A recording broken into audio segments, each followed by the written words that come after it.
Focusing on competence focusing on competency based education, उस पे अपना सत्र प्रारंभ करने से प्रथम सरस्वती विद्या मंदिर महाराजगंज की संपूर्ण टीम को धन्यवाद कि आपने मुझे इस कार्य हेतु समय दिया एवं मुझे चुना। बहुत सारे ऐसे आचार्य अपने बीच हैं जो यह कार्य कर सकते हैं।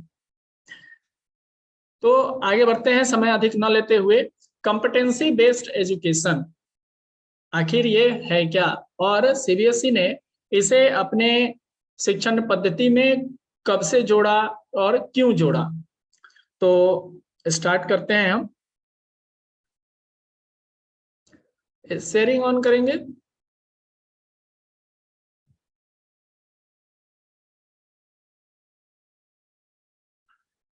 सर्वप्रथम भास्कर जी शेयरिंग। जी जी दे दिया जी हाँ। तो ये जो योग्यता आधारित शिक्षा को ही कॉम्पिटेंसी बेस्ड एजुकेशन कहा गया है। ये इंग्लिश के कॉम्पिटेंट वर्ड से बना है, योग्य, और उसी से योग्यता। तो आज जो यह सत्र है, जब यह सत्र हम कंप्लीट करेंगे तो हमें इन प्रश्नों के उत्तर मिल चुके होंगे। तो क्या है वे, आज के विषय बिंदु पे हम चर्चा करते हैं। योग्यता आधारित शिक्षा है क्या, कॉम्पिटेंसी बेस्ड एजुकेशन आखिर है क्या, पहले यह समझेंगे जब तो हम उस पर फोकस कर सकें। और उसकी विशेषता क्या है, योग्यता आधारित शिक्षा की विशेषताएं क्या है, योग्यता आधारित शिक्षण अगर हम करते हैं तो उसके हमें क्या लाभ प्राप्त होते हैं, और पारंपरिक शिक्षण जो हम सभी एक काफी लंबे समय से करते आ रहे हैं, और ये जो योग्यता आधारित शिक्षण है उसमें अंतर क्या है, इसकी प्रक्रिया क्या है, और योग्यता आधारित शिक्षण हम कर रहे हैं तो उसमें मूल्यांकन कैसे करेंगे। शिक्षण है तो मूल्यांकन उसके साथ अवश्य संभावी प्रक्रिया है। अगर शिक्षण होगा तो मूल्यांकन भी अवश्य ही होना है। और योग्यता आधारित शिक्षण हम करेंगे तो उसके अंतर्गत हम आदर्श पाठ्य योजनाएं कैसे बनाएंगे जिसके आधार पर हम शिक्षण कर सकें। तो आइए देखते हैं योग्यता आधारित शिक्षा आखिर है क्या। तो योग्यता आधारित शिक्षा सीबी छात्रों को पर्यावरण की परवाह किए बिना अपने गति से कौशल या योग्यता में महारत हासिल करने की क्षमता के आधार पर आगे बढ़ने का अवसर देता है। योग्यता वह क्षमता, कौशल, ज्ञान और दृष्टिकोण है जो किसी व्यक्ति को वास्तविक जीवन में कार्य करने में मदद करता है। अब इसे हम दूसरे अर्थों में जरा समझें।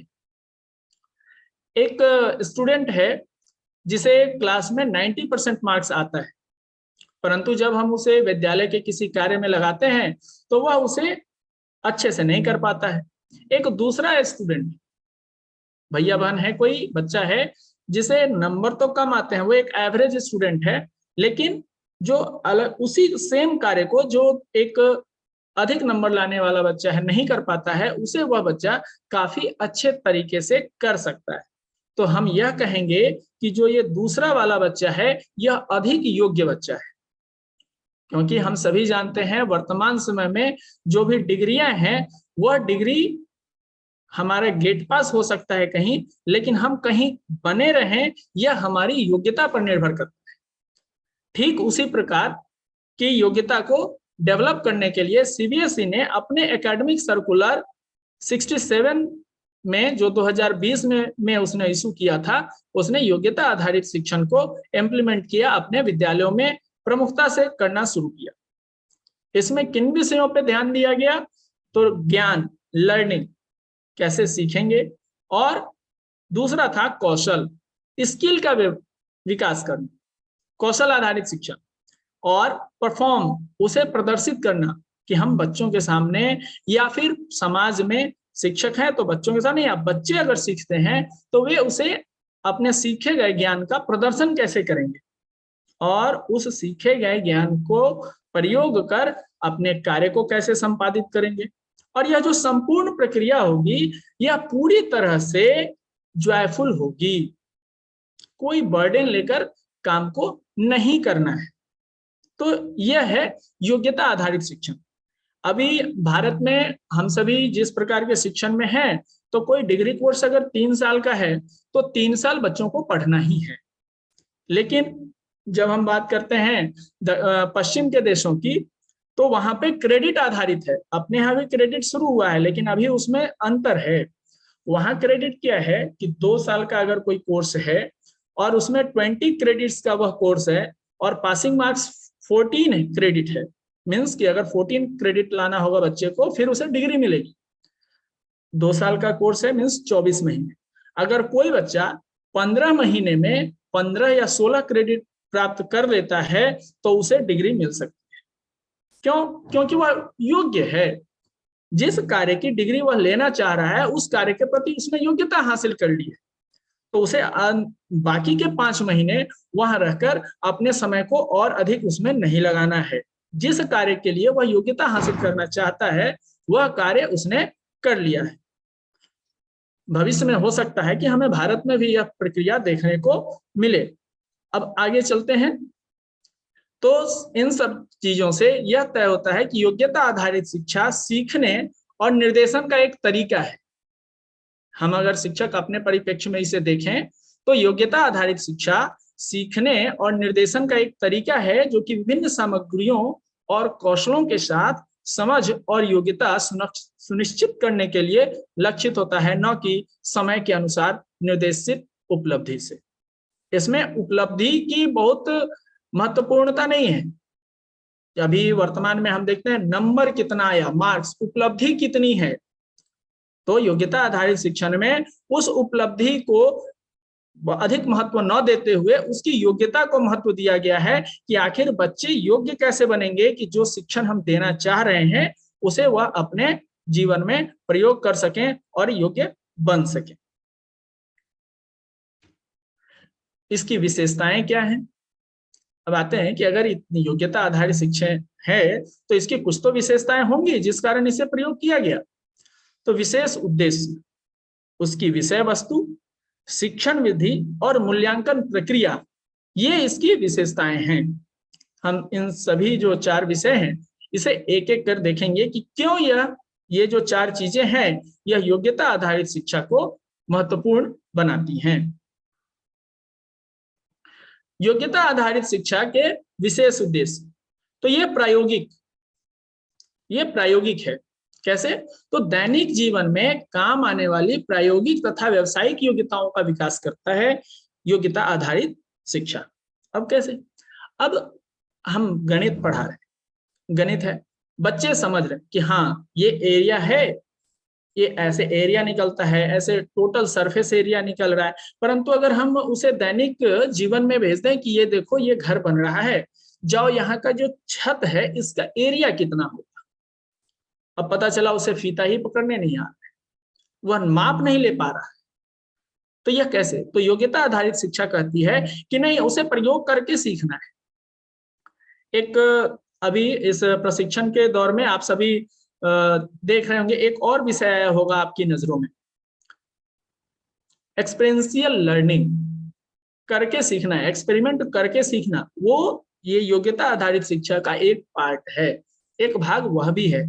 तो क्या है वो? प्रायोगिक, प्रयोग करके बच्चे सीखेंगे। इसके अंतर्गत व्यवहारिक क्या पक्ष है? तो व्यवहारिक जीवन की योग्यताओं का स्वाभाविक विकास होगा उनमें।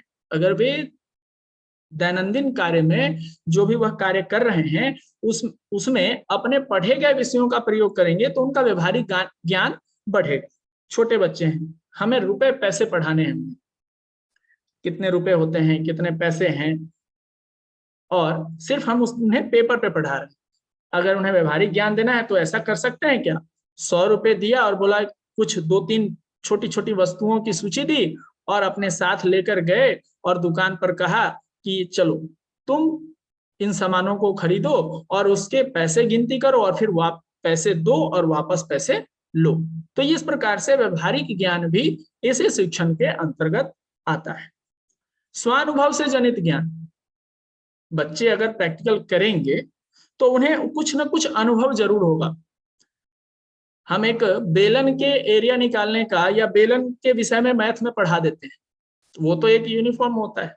अगर बेलन के तरह से ही एक पेड़ है, पेड़ का अगर हम बताएं निकालने का तो वे समझेंगे कि ऊपर से नीचे तक एक ही गोलाई का वह नहीं होगा, तो उससे उसका माप निकालने में उन्हें परेशानी आएगी और उसका कोई ना कोई वह हल वह स्वयं से खोजेंगे।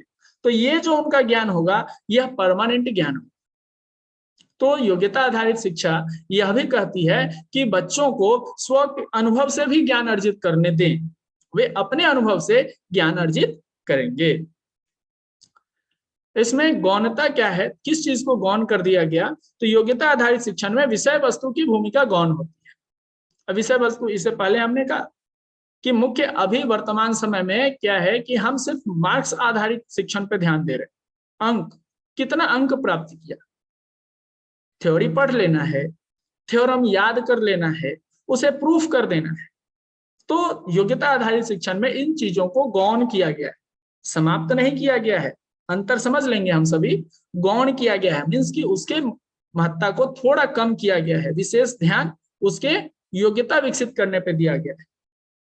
और शिक्षण के लिए जो हम विषय वस्तु का चयन करेंगे वह ऐसे विषय वस्तु का चयन करना है जो किसी न किसी प्रकार से बच्चों की योग्यता को बढ़ाने वाला। इसी में है विचार विमर्श, आपस में बच्चे पीयर ग्रुप में उसमें डिस्कस करेंगे और जब वे डिस्कस करेंगे तो उनका जो कार्य होगा वह प्रभावशाली होगा। आगे बढ़ते हैं, विधियों की विशेषताएं क्या है। ये जो विभिन्न प्रकार की विधि हम इसमें प्रयोग करते हैं तो उसकी क्या विशेषताएं, क्यों ये विधियां योग्यता आधारित शिक्षण में प्रयोग की जाती हैं। तो छात्र केंद्रित होती हैं, चाइल्ड सेंटर्ड। किसी भी प्रकार से हम कोई भी कार्य करेंगे उसका केंद्र बिंदु कौन होंगे, बच्चे होंगे। समावेशी, समावेशी शिक्षा भी एक ट्रेनिंग का एक टॉपिक है, तो हम सभी समझ रहे होंगे, मैं शॉर्ट में थोड़ा एक्सप्लेन कर देता हूं। समावेशी शिक्षा, इंक्लूसिव एजुकेशन, इंग्लिश में इसे ही इंक्लूसिव एजुकेशन कहा जाता है। कुछ लोग इंक्लूसिव एजुकेशन का मतलब समझ लेते हैं सिर्फ और सिर्फ फिजिकली हैंडीकैप्ड से। नो, समावेशी मीन्स कि सिर्फ फिजिकली हैंडीकैप्ड नहीं होता। समावेशी शिक्षा में जो आर्थिक आधार पे हैं, जो जातिगत आधार पे पिछड़े हैं, जिन तक सुविधाएं नहीं पहुंच पा रही हैं, सभी आधार से सबको एक प्रकार की शिक्षा देना, यह समावेशी शिक्षा है। तो इसमें समावेशी का भी समावेश होता है। अंतः विषय, शैक्षणिक तथा गैर शैक्षणिक, सिर्फ शैक्षणिक विषयों पर योग्यता आधारित शिक्षण में ध्यान नहीं देना है, गैर शैक्षणिक विषयों पे, जिसे हम लोग पहले से को स्कॉलिस्टिक एक्टिविटी, पहले को करिकुलर कहते थे, अब को स्कॉलिस्टिक एक्टिविटी के तहत जितने भी विषय आते हैं सबों पे समान रूप से ध्यान देना है और यह जो शिक्षण होगा वह सहयोगात्मक होगा। मीन्स एक बच्चे एक दूसरे के सहयोग करके, शिक्षक आचार्य बच्चों के सहयोग से ही इसमें शिक्षण कार्य को संपादित करते हैं। संवादात्मक शिक्षण मीन्स कि संवाद होगा, वन वे नहीं। जैसे अभी ये जो पिछले कुछ समय से अपना यह प्रशिक्षण कार्यक्रम चल रहा है, तो अभी मैं वन वे में बोल रहा, तो ये वन वे जो शिक्षण है यह योग्यता आधारित शिक्षण में नहीं आता। योग्यता आधारित शिक्षण कहता है कि संवादात्मक शिक्षण होना चाहिए, टू वे कम्युनिकेशन होना चाहिए। हम भी बच्चों से पूछेंगे, बच्चों को भी बोलने का मौका मिलेगा, वे अपने विषयों को रखेंगे और हम उन विषयों को सीधे तौर पे गलत है फिर भी काटेंगे नहीं, उसमें अगर कोई कमियां हैं तो उसे हम उन्हें बताएंगे और वे इसका सुधार कर सकें। सामूहिक परियोजना कार्य, बच्चे समूह में काम करेंगे, एक किसी बच्चे को अकेले कोई काम नहीं देंगे, समूह में देंगे, क्योंकि हम सभी जानते हैं, हम सभी शिक्षण में काफी समय से हैं, तो सभी जानते हैं कि प्रत्येक बच्चे की अपनी अलग अलग विशेषता होती है। तो कोई भी कार्य अगर देंगे तो हम उसे समूह में देंगे, यह योग्यता आधारित शिक्षण कहता है। युग्म तथा सामूहिक शिक्षण, अगर समूह हो गया या जोड़े में देंगे, सामूहिक रूप से शिक्षण करेंगे। प्रौद्योगिकी का अधिक प्रयोग, योग्यता आधारित शिक्षण कहता है कि हमें टेक्नोलॉजी का प्रयोग करना है। क्यों? क्योंकि इसमें समय की कोई बाध्यता नहीं है। अभी हम एग्जांपल ले ले, आज की जो हमारी यह ट्रेनिंग चल रही है, तो अगर हमने प्रौद्योगिकी का उपयोग न किया होता तो या तो आप सबों को यहाँ आना होता या मुझे वहां जाना होता और सभी अपने अपने स्थान से जुड़े हैं, वो बदले कहीं एक जगह हमें इकट्ठा होना होगा, तो इसमें समय धन सबका अपव्यय होता। तो इसी को ध्यान में रखते हुए योग्यता आधारित शिक्षण कहता है कि प्रौद्योगिकी का अधिक से अधिक प्रयोग अपने शिक्षण में हमें करना होगा, बढ़ाना होगा। ऑनलाइन मोड, जो अपनी राष्ट्रीय शिक्षा नीति आई है उसमें भी कहा गया है कि क्रमशः 25% तक जो अपना सिलेबस है उसे ऑनलाइन करना होगा। तो इस योग्यता आधारित शिक्षण भी यह कहता है कि प्रौद्योगिकी का प्रयोग हमें अपने शिक्षण कौशल में बढ़ाना होगा, शिक्षण में उसका प्रयोग अधिक करना होगा। वैचारिक क्षमता पर बल, जो बच्चों की सोचने की क्षमता है उसे विकसित करने पे हमें विशेष ध्यान देना है, सिर्फ अपनी बातें कहनी है ऐसा ना। वैचारिक क्षमता बच्चों की जो है उसे बढ़ाने पे विशेष बल देना है। अनुभव जनित ज्ञान पर भी बल है, उन्हें कुछ काम करने दीजिए, काम करके वो अनुभव प्राप्त करेंगे। हो सकता है हमने बच्चों को कोई कार्य दिया और हम उसे वॉच कर रहे हैं, देख रहे हैं, और हमें लग रहा है कि बच्चे यहाँ गलत कर रहे हैं, यहाँ से गलतियां होंगी, तो कुछ समय के लिए आप बच्चों को करने दें, उन्हें स्वयं उसका अनुभव होगा कि नहीं यहाँ मैंने यह कार्य गलत किया। उसके बाद अब कहेंगे गलत कैसे करने देंगे, तो गलत करने देंगे, उसके बाद का स्टेप भी इसमें रखा गया है, वह है समस्या समाधान और केस स्टडी।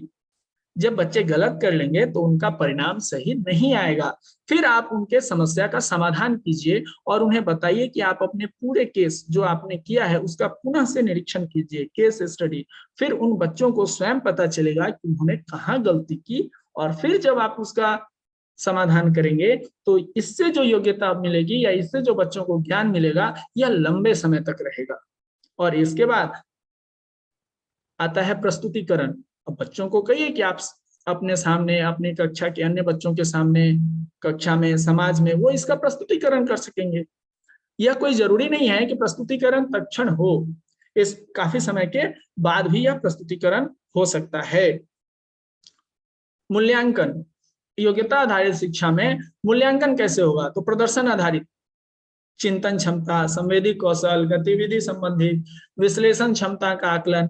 हम उन्हें कोई एक केस स्टडी दे देंगे, उस पर उनके विचार जानेंगे, उस पर वह चिंतन करेंगे। कोई गतिविधि दे देंगे, उस पर देखेंगे कि कैसे उनमें योग्यता आई या ना आई हो। उद्देश्य आधारित, निर्धारित उद्देश्यों की प्राप्ति को सुनिश्चित करने के लिए किया गया आकलन भी इसमें सम्मिलित है।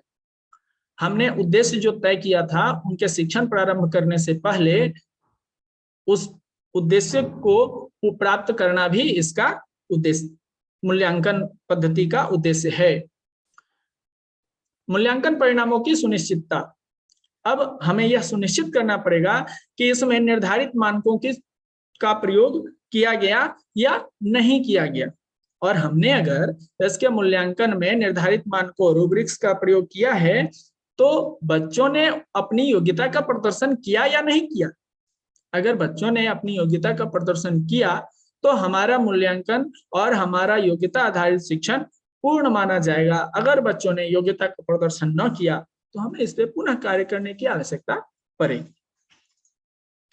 अब ये तो हो गए कि यह क्या थे, कैसे करेंगे, सब चीजें हो गई, तो आखिर इतना सब कुछ करने का लाभ हमें क्या मिलेगा। हमने ठीक है कॉम्पिटेंसी बेस्ड एजुकेशन का प्रयोग किया इस सिस्टम का, तो इसके लाभ क्या होंगे, तो लाभ है कि यह छात्र केंद्रित हो जाएगा, इसमें पूर्णतः छात्रों के लिए है, और यह लचीली है का। अब लचीली से यहाँ कहने का यह तात्पर्य है कि इंग्लिश में फ्लेक्सिबल शब्द होता है लचीली के लिए, कि बच्चों के लिए फिक्स टाइमिंग नहीं। ऑनलाइन का इसमें विशेष जोर है योग्यता आधारित शिक्षण, और ये भी नहीं है कि एक फिक्स सिलेबस है, आपको ये थ्योरम याद करना ही है, आप ऐसा पढ़ लो, नहीं, आप उसे प्रयोग करना सीख लो। जब वह प्रयोग करने लगेगा तो जाहिर सी बात है कि वह उसे आ ही जाए। इसमें योग्यता और दक्षता पर बल है, अंक पर बल नहीं है। बच्चे सीख जाएं वह कार्य करना, ये थोड़ा उल्टा है, आप समझ सकते हैं एक तरीके से। हम क्या है अभी तक ट्रेडिशनल में देख रहे थे, हम बच्चों को बताते हैं कि ये तुम पेपर पे काम करना शुरू करो, अंक आएगा, मार्क्स मिलेगा। नहीं, अब बताना है कि छोड़ो पेपर बाद में, पहले तुम यह काम प्रैक्टिकली कर लो। जब वह प्रैक्टिकली कर लेगा तो यूज तो उसे वही प्रोसेस करना है जो हम अभी ट्रेडिशनल में बता रहे हैं, लेकिन वहां पहले इंप्लीमेंट कर लेगा योग्यता आधारित शिक्षण। जब इंप्लीमेंट करेगा तो उसके बाद बच्चों को लगेगा अच्छा हाँ ये ऐसा होता है, फिर वह उसे राइट भी कर सकता है, पेपर पेन यूज कर भी उसे सॉल्व कर सकता है। छात्रों के लिए सहयोगी है, क्योंकि बच्चे आजकल जो है हम सभी जान रहे हैं कि ये 2 सालों में और इससे पहले भी धीरे धीरे बैठकर पढ़ने से और जो राइटिंग कैपेसिटी है वह उनकी घट रही है, वो उसे भाग रहे हैं। अगर हम इसे प्रैक्टिकल और फिर रिटेन में लेके आएंगे तो उनके लिए थोड़ी सहयोगी होगी। व्यक्तिगत अध्ययन अध्यापन की व्यवस्था है। योग्यता आधारित शिक्षण कहता है कि इसमें अगर कोई ऐसा बच्चा है जो हमारे सामूहिक कार्यों को नहीं समझ रहा है तो ऑनलाइन होने के कारण हम उसे व्यक्तिगत भी बता सकते हैं, या फिर विद्यालयों में हमें लगता है कि इस बच्चे में ये योग्यता, इस खास योग्यता का विकास किया जा सकता है, तो हम उस पर्सनल बच्चे पे भी कार्य कर सकते हैं। और योग्यता आधारित शिक्षण में ग्रेडिंग प्रणाली जो है वह पारदर्शी है। क्यों? क्योंकि प्रैक्टिकल सबके सामने है, दिखेगा प्रैक्टिकल करता हुआ तो ग्रेडिंग है, ना दिखेगा तो नहीं है, यहाँ कुछ छुपा हुआ नहीं होता। अब है कि ठीक है, इतने दिनों से जो हम पारंपरिक शिक्षा का प्रयोग करते आ रहे हैं, तो और वर्तमान में अभी योग्यता आधारित शिक्षण की बात हो रही है, तो आखिर दोनों में अंतर क्या है? हम क्यों यूज करें योग्यता आधारित शिक्षा? योग्यता आधारित शिक्षा को यूज क्यों करें? पारंपरिक शिक्षा ही हमारी सही थी। तो कुछ बिंदु हैं जिसपे हमें ध्यान देने की आवश्यकता है। पारंपरिक शिक्षण तथा योग्यता आधारित शिक्षण में अंतर, ये जो आपको आपकी स्क्रीन पे दिख रहा होगा थोड़ा ब्लू कलर में और ऊपर की तरफ एरो, यह योग्यता आधारित शिक्षण के कार्य हैं, और बगल में जो पिंक कलर में आपको दिख रहा है यह पारंपरिक शिक्षण के बिंदु हैं। तो योग्यता आधारित शिक्षण क्या हुआ? कौशल केंद्रित होता है। हम उनमें स्किल का डेवलपमेंट करने के लिए योग्यता आधारित शिक्षण का प्रयोग करते हैं। पारंपरिक शिक्षण है संपर्क तथा समय अंतराल केंद्रित है। पारंपरिक शिक्षा क्या है? तो संपर्क में रहेंगे जब भी संभव है, मीन्स फेस टू फेस। योग्यता आधारित शिक्षण क्या है? अपने अपने स्थान से भी कर सकते हैं। तो अंतर ये है। अगला अंतर आता है प्रशिक्षण आधारित है। कौन? योग्यता आधारित शिक्षण। हम बच्चों को प्रशिक्षित करते हैं, प्रशिक्षण देते हैं, उन्हें विभिन्न काम करने का प्रैक्टिकल बताते हैं। अब यहाँ पे हमारे मन में विचार आ सकता है कि प्रैक्टिकल तो हम अभी जो पारंपरिक शिक्षण विज्ञान का है उसमें भी कर रहे थे, लैब होता है, लैब में बच्चों को ले गए, वहां हम उनका तो प्रशिक्षण दे रहे हैं, उनको प्रायोगिक करा रहे हैं। तो नहीं, वो प्रायोगिक क्या है कि उसकी एक फिक्स वे है, उसका एक फिक्स प्रोसेस है, आपको बस वही करना है। अगर एक प्रैक्टिकल है प्रिज्म से प्रकाश का गुजरना, तो क्या उसमें कुछ नयापन हो सकता है? नहीं। प्रैक्टिकल है, सेम ऑब्जेक्टिव लिखा जाएगा, सेम जितने हमने एपरेटस यूज किए वह लिखा जाएगा, सेम डिस्पर्सन होगा, सारा कुछ सेम ही है, उसमें कुछ नयापन नहीं आएगा। लेकिन योग्यता आधारित शिक्षण कहता है कि यहाँ हम डिफरेंट प्रकार से उसे प्रशिक्षण दे सकते हैं, उसे ऑन फील्ड अपने मर्जी से एक्सपेरिमेंट करने की सलाह दे सकते हैं, करा सकते हैं, और उसको खुद से ज्ञान अर्जित करने पे जोर दे सकते हैं। पारंपरिक शिक्षण क्या है? निर्देशों पर आधारित है। हम अभी तक देख रहे थे बच्चे क्या है, हमने शिक्षक ने जो कहा बच्चों ने वह किया, पारंपरिक शिक्षण।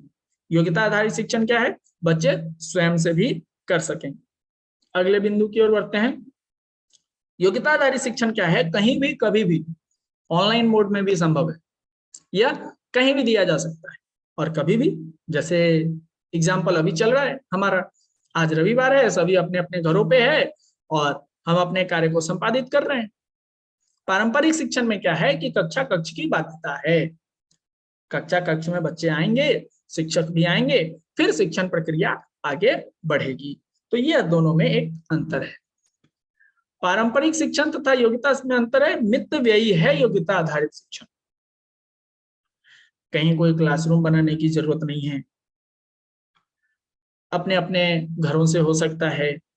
अब मितव्ययी में एक और है, पारंपरिक शिक्षण में है हमारे क्लास में 100 बच्चे हैं, 100 बच्चे को मुझे 40 पेज की एक बुक देनी है, तो क्या है, प्रिंटिंग कॉस्ट होगा, फिर उसे बच्चों तक पहुंचाना, तो पैसे लगेंगे। हमने क्या किया, योग्यता आधारित शिक्षण में उन 40 पेज का बुक प्रिंट नहीं कराया, उसका एक पीडीएफ बनाया और 100 बच्चे को भेज दिया। बच्चे ने पीडीएफ से पढ़ लिया। और इस प्रकार अगर 10 विषयों के 10 टॉपिक्स के मुझे देने हैं तो 10 का भेज दिया। अब सोचिए कि अगर उसका बुक बच्चों को देना होता तो कॉस्ट अधिक होता, हमारे लिए भी बच्चों के लिए भी। तो ये मितव्ययी है, पारंपरिक शिक्षण अपव्ययी है, इसमें अधिक खर्च होता है, अपव्यय होता है। अब इसका ये मतलब नहीं है कि स्कूल की कक्षाओं को बंद कर देना चाहिए, स्कूल बिल्डिंगों में नहीं चलना चाहिए, ये अलग चीज है। इसलिए अपने विचार में यह नहीं लाना है कि पारंपरिक शिक्षण अपव्ययी है तो इसका प्रयोग नहीं करना है, स्कूलें बंद हो जाएंगी, नहीं। उसके साथ योग्यता आधारित शिक्षण का हम समावेश कर रहे हैं। सुविधा अनुसार समापन संभव है। योग्यता आधारित शिक्षण जब हमें लग रहा हो कि अब इसे समाप्त कर देना चाहिए, बच्चे में खास योग्यता का विकास हो गया, तो उसे वही हम बंद कर देंगे। लेकिन पारंपरिक शिक्षण क्या है, सत्रांत होगा, पूरे साल भर या उस कोर्स की जितनी अवधि है वह उतनी अवधि तक चलना अवश्य संभावी है, वह चलेगा ही, कंपलसरी है।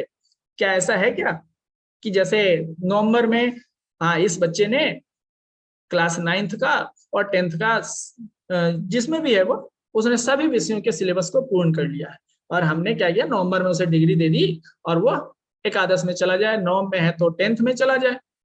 पारंपरिक शिक्षण में यह संभव नहीं है। योग्यता आधारित शिक्षण में उसने ये एक योग्यता हासिल कर ली, ठीक है, अगले दिन से उसके दूसरी योग्यता के लिए कार्य प्रारंभ कर सकते हैं। तो यह दोनों में अंतर है। अब शिक्षण प्रक्रिया हम क्या अपनाएंगे, योग्यता आधारित शिक्षण है तो उसमें हमारी प्रक्रिया क्या हो।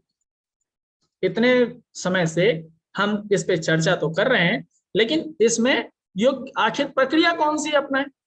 सब समझ गए, लाभ भी है, काफी आसान है, लेकिन प्रक्रिया क्या हो, तो आइए देखते हैं। उसकी प्रक्रिया है, क्या प्रक्रिया है, तो सीखने के प्रतिफल का स्पष्टता पूर्वक निर्धारण, उसके जो प्रतिफल प्राप्त होंगे उसका निर्धारण हमें पहले करना पड़ेगा। अगर हम कहीं योग्यता आधारित शिक्षण प्रारंभ करना चाहते हैं तो प्रतिफल मीन्स की हम जो काम उसे बताना चाह रहे हैं तो उसका फाइनल रिजल्ट मीन्स की किस चीज की योग्यता उसे मिलेगी, तो इसका निर्धारण हमें पहले करना पड़ेगा। हमने कर लिया पहले कि हाँ भैया, ये कार्य मैं इस बच्चे को बता रहा हूं या इस बच्चे के समूह को बता रहा हूं, तो ये जब हमारा कार्य या शिक्षण समाप्त होगा तो बच्चे में यह योग्यता होगी। ये इसकी सबसे पहली प्रक्रिया। शिक्षण अधिगम में समयावधि में लचीलापन। अब कोई जरूरी नहीं है कि 6 महीने तक चलना है तो कंटिन्यूअस 6 महीने तक चलेगा, नहीं। इसके साथ हम उसे छोटे छोटे टाइम स्पॉट में डिवाइड कर सकते हैं, 15 दिनों का, 20 दिनों का, स्टेप बाय स्टेप हमने उसे जो हमारा प्रतिफल है, जो हमारा एम है, उसे हमने स्टेप बाय स्टेप छोटे छोटे टाइम स्लॉट में डिवाइड कर दिया। इससे पहले ही हमने देखा है कि इसमें सत्र की कोई बाध्यता नहीं है। एकाधिक शिक्षण क्रियाविधि। अब एक से अधिक शिक्षण क्रियाविधि का प्रयोग इसमें किया जा सकता है, एक ही शिक्षण विधि नहीं, जिससे बच्चे में योग्यता का विकास हो जाए, बच्चे योग्य हो जाएं, उस कार्य हेतु आप जिन जिन शिक्षण क्रियाविधियों का प्रयोग कर सकते हैं, आप उसको करने के लिए स्वतंत्र हैं। आप उन विधियों का प्रयोग कीजिए और बच्चे में योग्यता का विकास कीजिए।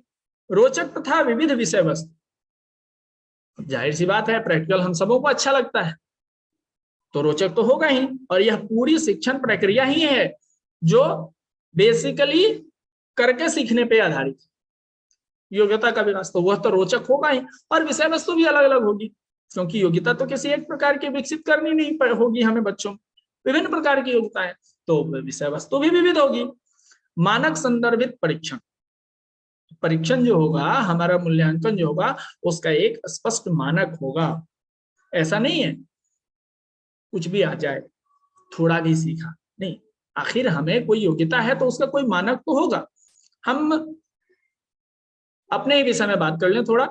हम शिक्षक हैं, तो हमें अगर कहीं शिक्षण कार्य में जाना है तो जो हमारा चयन करने कोई तो मानक तय किया होगा कि इन मानकों पर आधारित हमें परीक्षण करना है, और जो इसमें सफल होंगे, योग्य होंगे, उन्हें ही हमें अपने यहाँ नियुक्त करना है।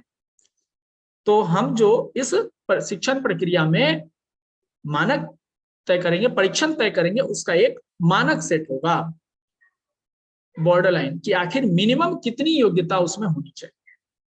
सीखने के प्रतिफलों का प्रदर्शन, इस प्रक्रिया में, शिक्षण प्रक्रिया में जो सीखता है बच्चे को, उसको प्रदर्शन करने का पूर्ण अवसर प्राप्त होता है। अब जैसे अंतर कहाँ गया, तो जो हमारा पारंपरिक शिक्षण है उसमें हम कई चीजें ऐसी पढ़ते हैं जिनका प्रदर्शन करने का हमें कोई मौका ही नहीं मिलता पूरे लाइफ टाइम। कुछ कुछ चीजें को प्रदर्शित करने का मौका तो मिलता है, लेकिन बहुत सारी ऐसी चीजें हैं जिनके प्रदर्शन का हमें कोई मौका नहीं मिलता। लेकिन योग्यता एक ऐसी चीज है जिसका प्रदर्शन हम सभी अपने जीवन में करते हैं, अलग अलग जगह, अलग अलग प्रकार की योग्यता, तो उसको प्रदर्शन करने का भी समय मिलता है। अब ये तो चीजें हुई, अब इसका मूल्यांकन कैसे।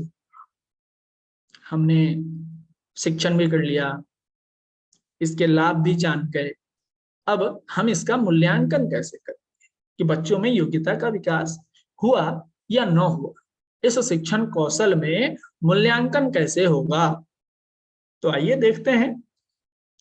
विधि, अभी जस्ट हमने किया, इससे पहले वाली स्लाइड में देखा था हमने कि हम मानकों को के आधार पर परीक्षण करते हैं। तो सबसे पहली विधि क्या होगी, तो हमें उसके मानक तय करने कि आखिर हम किसी की योग्यता का निर्धारण या परीक्षण किन मानकों पर कर रहे हैं। तो हमें उसके रूब्रिक्स को, मानक को निर्धारित करना होगा, और फिर उसके बाद हम बच्चों से उनकी योग्यता का प्रदर्शन करवाएंगे। वे अपनी योग्यता का प्रदर्शन करेंगे और हमने जो मानक तय किया है उस आधार पर उनका मूल्यांकन होगा। अब ये तो हो गया। अब है कि ठीक है, कक्षा में हम जाएंगे तो कैसे सामान्य विषयों में ये योग्यता आधारित शिक्षण कोई एक अलग चीज नहीं होगी। हमारा जो दैनंदिन शिक्षण व्यवस्था है उसी में इसको हम कैसे समावेशित करें, उसके साथ साथ हम कैसे इसका प्रयोग करें। तो कुछ एक दो आदर्श पाठ्य योजनाएं हैं जिसपे हम देखेंगे। वाचन कौशल का विकास, कक्षा 9 में वाचन कौशल के विकास के लिए स्टीफन मिराजी की कहानियां हैं, वो विषय लिया गया है यहाँ। अब 21वीं सदी के कौशल क्या क्या है, तो गहन सोच, थिंकिंग, रचनात्मकता, क्रिएटिविटी, सहयोग, हेल्प, तकनीकी ज्ञान, टेक्निकल नॉलेज, भाषाई ज्ञान, लैंग्वेज नॉलेज, और विवेचनात्मक, ये जो है ये कौशल होने चाहिए बच्चों में। किन चीजों के, तो अभी वर्तमान की सदी में बहुमुखी प्रतिभा, मौखिक, भाषाई, स्थानिक, व्यक्तिक और अंतर व्यक्तिक, ये जो प्रतिभाएं हैं इनके विकास के लिए भी हमें पाठ्य योजनाओं में कुछ न कुछ समाहित करना होगा। अब कार्य क्या करना होगा, तो वाचन, श्रवण, रचनात्मक तथा तकनीकी कौशल, कहानी का हिंदी अनुवाद। अब हमें अगर किसी के वाचन कौशल के विषय में बताना है, तो अगर इंग्लिश है तो हम क्या कर रहे हैं, वर्तमान समय में इंग्लिश को भी हिंदी माध्यम से उसका शिक्षण कर रहे हैं। क्यों, क्योंकि बच्चों की मातृभाषा हिंदी है तो उन्हें समझने में आसानी होती है। अब वाचन कौशल, बोलने का कौशल उनमें विकसित करना है, तो इसके लिए भी हम ट्रांसलेशन मेथड का यूज कर सकते हैं बच्चों में। उससे क्या होगा कि हिंदी या फिर इंग्लिश, ट्रांसलेशन में सिर्फ इंग्लिश टू हिंदी नहीं, हिंदी से इंग्लिश का भी ट्रांसलेशन अगर हम बच्चों से करवाते हैं तो उनमें वाचन और श्रवण कौशल दोनों का विकास हो। और इसमें रचनात्मकता ये आएगी कि उनका माइंड प्रैक्टिकली अलग अलग वर्ड को खोजने के लिए मेहनत करना शुरू करेगा। वर्क माइंड उनका काम करना जल्दीबाजी में शुरू करेगा। वो अपने माइंड का प्रयोग करेंगे कि वे अलग अलग वर्ड को खोज सके, या तो वो हिंदी के हों या इंग्लिश के हों, जिसमें भी हम उन्हें कन्वर्ट करवाना चाह रहे हैं। तो उसमें सामूहिक रूप हम दलों में उन्हें विभाजित कर सकते हैं। उसमें कला का समावेश कार्टून स्ट्रिप्स, कठपुतली, दृश्य, अभिनय, कविता रचना इत्यादि, इनके माध्यमों से भी हम उनमें वाचन एवं श्रवण कौशल का विकास करवा सकते। तो इस हम अगर अपनी पाठ्य योजना बना रहे हैं तो हम इन चीजों का भी प्रयोग कर सकते हैं कि ठीक है, हम कहानी हमें पढ़ाना है, या तो इंग्लिश हो, हिंदी हो या संस्कृत, तीनों में से अगर हमें कहानी पढ़ाना है तो हमने कक्षा के बच्चों को छोटे छोटे दलों में विभाजित कर दिया, और प्रत्येक कहानी में एक पात्र होता है, तो उन पात्रों के हिसाब से भी दलों को पात्र बांट दिए, और वे उसे या तो कार्टून की तरह कन्वर्ट करके अपने कला का प्रदर्शन करें, या कठपुतली नृत्य, या फिर एक्टिंग के द्वारा अभिनय, या फिर उसे गाकर बताएं। तो यह प्रयोग हम कहानियों के अध्यापन के लिए अपने पाठ्य योजना में कर सकते हैं, और अधिक समय न देना है, शॉर्ट में बच्चे इस चीज को 3-4 मिनट में पूर्ण करें। और ऐसा भी नहीं है कि हमने बच्चों को कह दिया कि हाँ भैया चलो केशव कुमार तुम्हें सिर्फ अभिनय ही करना है, नहीं, आप उसे स्वतंत्र छोड़ दीजिए सभी विषय बताकर, कि या तो तुम नृत्य करके बताओ, अभिनय करके बताओ, कविता के माध्यम से बताओ, या कार्टून कैरेक्टर के तहत एक्टिंग करके बताओ, लेकिन तुम्हें प्रस्तुति देनी है। तो बच्चे क्या करेंगे, अलग अलग शब्दों का चयन करेंगे, अपने जिस विषय में आप अध्यापन कर रहे हैं उस विषय में अलग अलग शब्दों का चयन करेंगे, उनके अनुसार वे अपना फेस एक्सप्रेशन बनाएंगे।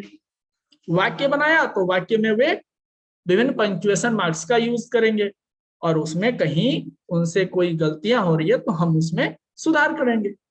तो ये क्या हो गया कि उनमें योग्यता आई, किस चीज की, तो वाचन एवं श्रवण कौशल की।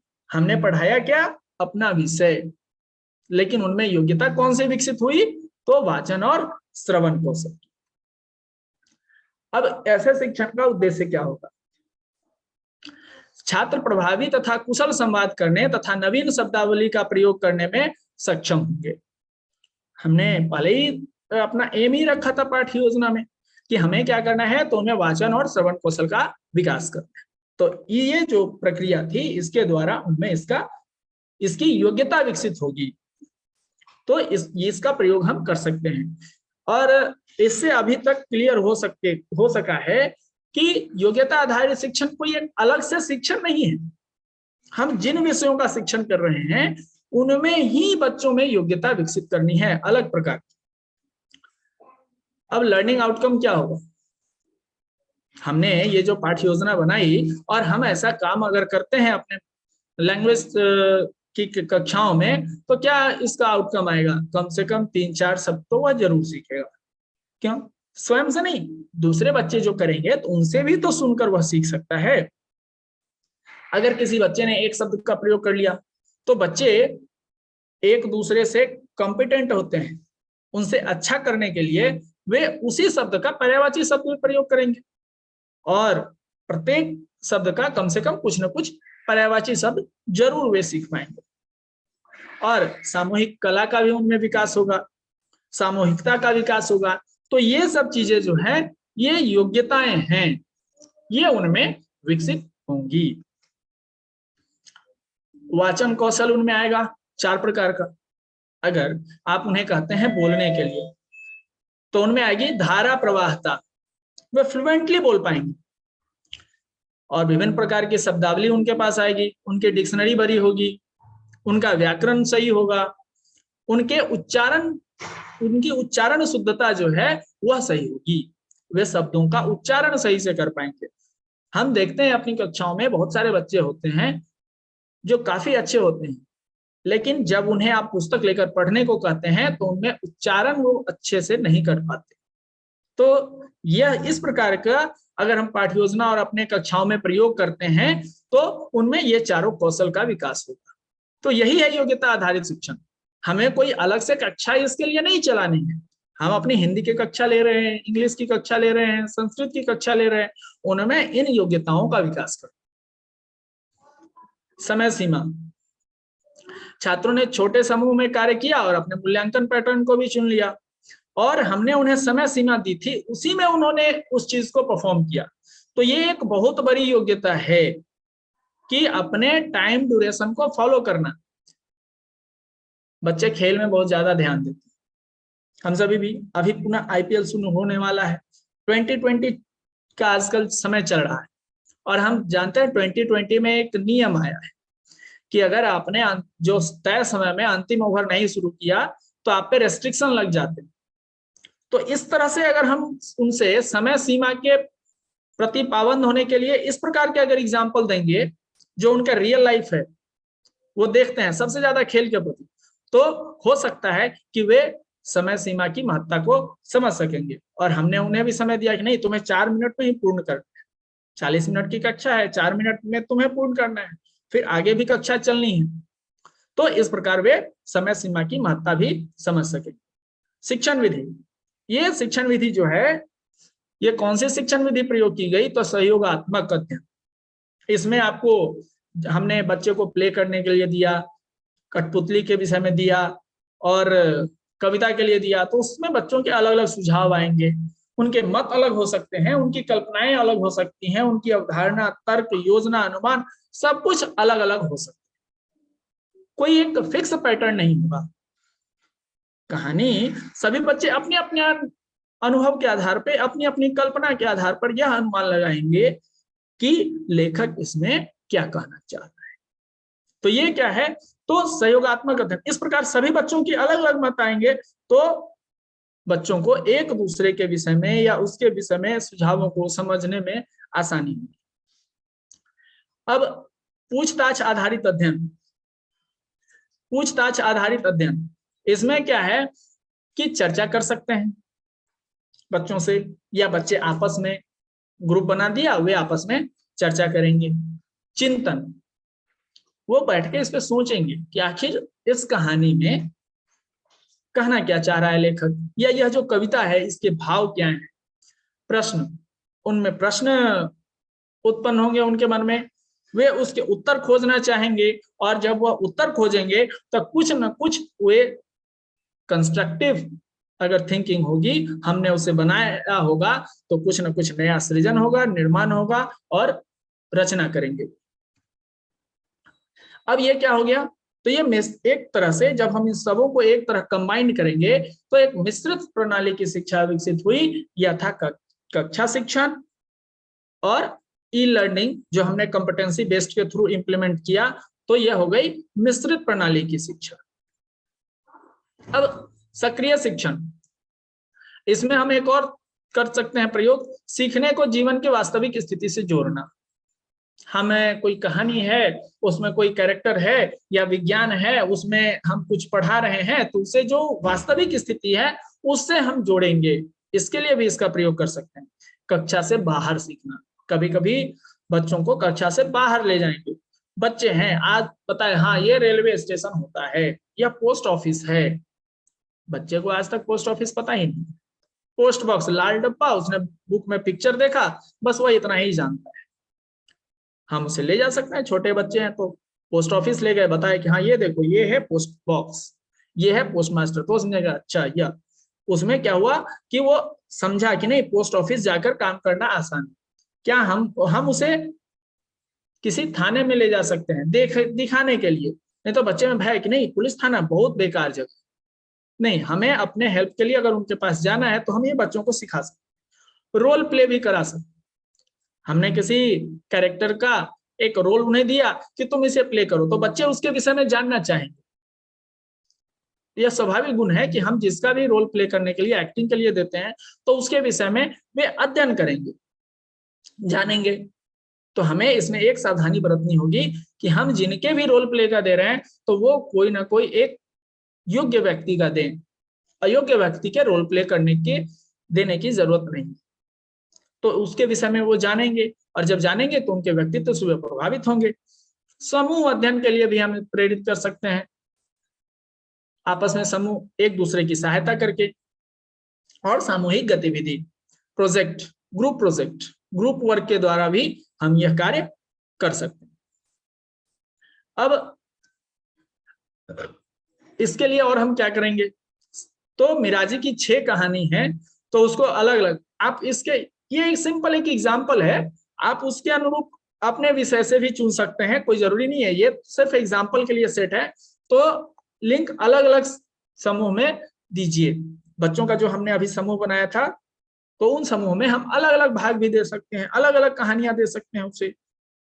जैसे 2 बैलों की कथा है हिंदी में, तो हम कुछ किसी समूह को उसका एक भाग दे सकते हैं, किसी समूह को दूसरा भाग दे सकते हैं, किसी समूह को हम कोई गद्य या पद्य है उससे दे सकते हैं।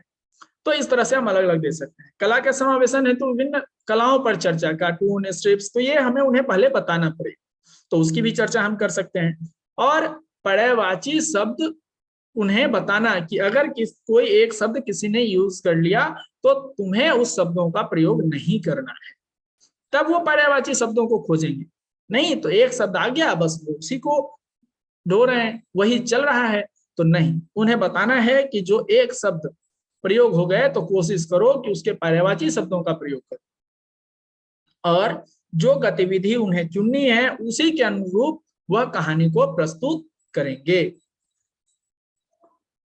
अब मूल्यांकन बिंदु क्या होगा, हमने पहले कहा था कि हम उसके लिए रूब्रिक्स का प्रयोग करेंगे।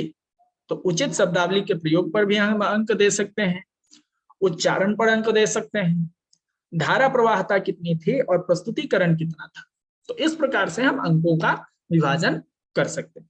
तो ये जो अंक विभाजन होगा, तो हमें बच्चों में जो योग्यता विकसित हुई किस चीज की, तो स्किल, कौन सा स्किल, तो स्पीकिंग स्किल्स, जो कम्युनिकेशन स्किल्स का एक पार्ट है, तो स्पीकिंग स्किल और लिसनिंग स्किल्स की जो उनमें योग्यता विकसित हुई, तो उसके मानक ये होंगे कि उन्होंने किन शब्दावलियों का प्रयोग किया, उनके उच्चारण प्रोनाउंसिएशन कैसा था, और वे कितने फ्लुएंट थे शब्दों के प्रयोग में और बोलने में। ऐसा तो नहीं था कि वे अटक रहे थे, कहीं कुछ सोचना पड़ रहा था उन्हें, और उनका प्रस्तुतिकरण कैसा, जो शब्द वह प्रयोग कर रहे हैं, जो वाक्य हैं, उनके अनुरूप उनका फेस एक्सप्रेशन है या नहीं, बॉडी लैंग्वेज उनकी कैसी है। तो ये सारी चीजें जो कम्युनिकेशन स्किल्स है, तो हम उनमें विकसित कर सकते हैं। तो ये उनके मानक बिंदु होंगे। अब इस प्रकार के आप छोटे बच्चे हैं अगर, तो इस प्रकार के भी कथा के द्वारा उसका प्रयोग कर सकते हैं।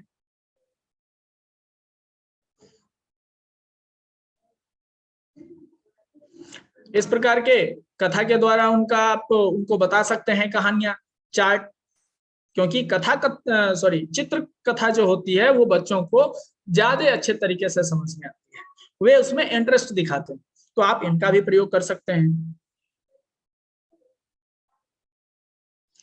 और तो ये सब वही है, कुछ एग्जाम्पल्स हैं यहाँ पे जो आप चित्रकथा का प्रयोग उसमें कर सकते हैं, विभिन्न कहानियों को कुछ इंटरेस्टिंग तरीके से उनके समक्ष प्रस्तुत कर सकते हैं। तो इस प्रकार से यह जो योग्यता आधारित शिक्षण है, तो इसे हम अपने कक्षा कक्ष में प्रयोग कर सकते हैं और इसके द्वारा अपने बच्चों में विभिन्न प्रकार की योग्यता का निर्धारण कर सकते हैं। आप में से अगर किन्हीं को इसके विषय में कुछ सुझाव हो तो वो भी हम आपस में डिस्कस कर सकते हैं। ऐसा नहीं है कि जितना मैंने बताया बस योग्यता आधारित शिक्षण वही है, इसमें से बहुत सारी चीजें हम सभी आचार्य प्रयोग कर भी रहे होंगे। ऐसा है, नाम इसे दे दिया गया या सीबीएसई ने पिछले 2 सालों में इसमें प्रयोग करना शुरू किया, लेकिन हम सभी जो आचार्य हैं या इन प्रकार की चीजों का प्रयोग काफी पहले से करते आ रहे हैं, तो हमें इसके प्रति अनुभव भी होंगे, तो हम आपस में भी इन अनुभवों को शेयर कर सकते हैं एक दूसरे से। आज के लिए इतना ही, धन्यवाद। भास्कर जी। जी जी, आपका बहुत बहुत धन्यवाद। आपने इस विषय को बहुत ही अच्छे तरह से संपादित किया। आशा करते हैं कि भविष्य में भी आपका सानिध्य मिलेगा। अभी सभी के लिए चैट बॉक्स में लिंक दिया गया है, उस लिंक का उपयोग करते हुए आप सभी उपस्थिति दर्ज कर सकते हैं। कल भी अपना प्रशिक्षण जारी रहेगा, उसकी समय समूह में दे दी जाएगी, उसके सभी लोग समय से 5 मिनट पूर्व जुड़े, ऐसा आग्रह है। धन्यवाद।